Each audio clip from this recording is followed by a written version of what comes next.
Okay, last bit of rust to do on the warrant sheet. So far I've done that. So it's not too bad now, no holes. It's just that ugly little bit there. Not to worry.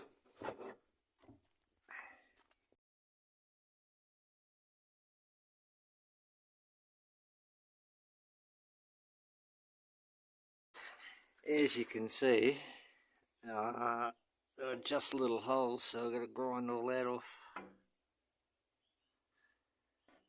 Be perfect. Some underbody on, good as new.